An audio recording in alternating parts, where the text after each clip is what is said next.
Hey everyone, today I want to talk about the importance of taking action. I really didn't want to take action yesterday. I was just having one of those days, but I did it anyway. So let me set the scene. Yesterday I woke up feeling just like I was hit by a freight train for some reason. I was tired. I had a busy day ahead, so I knew I had back-to-back meetings all day long, and I just wasn't feeling great. I wasn't feeling sick, but I just didn't have that go-getter mindset coming out of bed in the morning. So every fiber of my being whispered, jump back in bed, take it easy today, you deserve it. But instead of cozying up with the blanket and taking it easy, I chose to take action. And you might ask why. Some people feel like, you need those days sometimes to just take a break, rest, recharge. But I feel like it sets me back. It sets me behind. It makes me regret wasting a day just sitting around when if I just took action, I think I would have felt a lot better, even if the day wasn't perfect. So days like these, they're really the ones that separate the winners from the quitters, aren't they? I mean, life is not always, smelling roses. It's not always easy. Things aren't always perfect and positive. And if we think they are, we're definitely in fantasy island somewhere. And there's science to actually back this. Action beats excuses each and every time. So studies show that 92% of people fail to achieve their goals. And one of the top reasons is lack of consistency, lack of that discipline. So it's easy to show up when everything feels perfect, right? But champions are made on these hard days. So here's what happens when you make that choice to just push through instead of going where it's comfortable, is momentum kicks in. Psychologists call this the Zeigarnik effect. Our brains are like really focused on unfinished tasks, I would say. So leaving tasks unfinished really makes you feel like you're missing something or you've left something behind that isn't done. So it kind of gives you almost like that guilt complex. And then confidence grows, right? So even small wins boost self-esteem. So the belief that you can achieve good things even when you're not feeling 100% can only make your confidence even grow. And your resilience really builds as well. So think of it as a mental workout. Every time you push through something that's hard, this discomfort, you're strengthening those resilience muscles. So give that a shot. So here's what held me back and why and how I pushed through. And my excuse number one is I'm too tired. And that's an excuse I don't allow to tell myself, no matter, even if I am feeling fatigued. And why I was tired is because I did not do a good job the night before of getting to my assigned bedtime.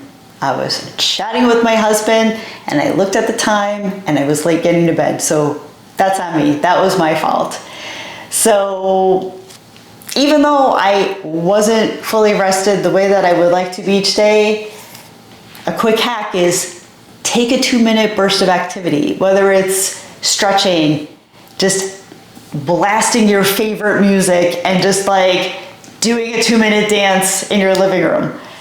Whatever it takes, just to kind of get yourself moving, get yourself active, even if you have an opportunity to get out, go out for a walk, take your dog for a quick walk. Just get moving, because that movement will help to get rid of a lot of that tired feeling. And my excuse number two, I have too much going on. You get into this state of overwhelm sometimes when you look at your calendar and you're back to back meetings and you're thinking, I don't even have enough time to take a break. Do I even have enough time to take a bio break to run to the restroom? And it just becomes like this overwhelming feeling.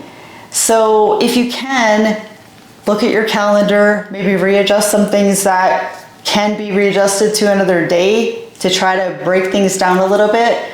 But a hack could be breaking things down and tracking, one tiny task at a time, and then checking the box and giving yourself that feeling of, hey, I did get these things accomplished. It might not be perfect, but you're taking the small win for the rest of the day.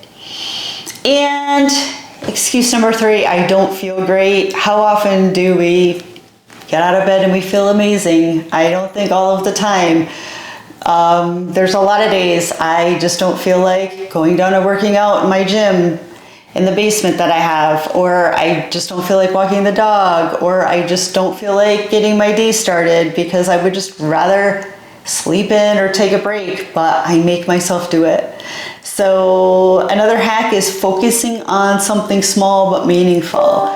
So progress doesn't have to be perfect, it just has to happen.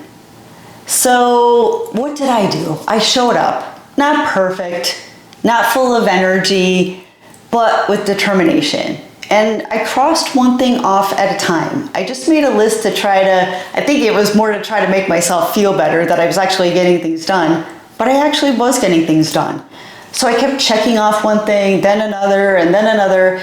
And before I knew it, I salvaged a day that I probably would have gave up on. So what about you? We have all had those days. The ones where it feels just easier to kind of wait or, just make excuses. But here's the thing, action, even if it's not perfect action, beats inaction each and every single time. So what's one thing that you can do today? What's one small step?